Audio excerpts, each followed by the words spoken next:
नमस्कार मंडळी, संकष्टीच्या माझ्याकडून तुम्हाला सर्वांना खूप खूप शुभेच्छा. तर आज केले होते साबुदाणे वडे.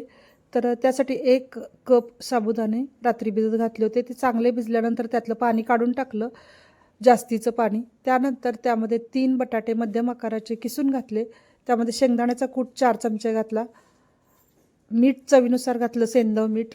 त्यानंतर कोथिंबीर 1 छोटी वाटी घातली, मिरची पेस्ट 2 चमचे घातले, मीठ आपल्या आपल्या चवीनुसार घालायचं आहे. त्यानंतर मस्त असे साबुदाणे कडक तेलात बारीक गॅसवर तळून घेतले. मस्त असे कुरकुरीत साबुदाणे झाले, वडे झाले.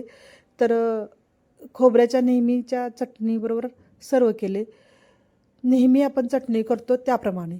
व्हिडिओ आवडला तर व्हिडिओला लाईक करा, नवीन असाल तर सबस्क्राईब करत चला. पुन्हा भेटू पुढच्या व्हिडिओमध्ये. तोपर्यंत बाय बाय.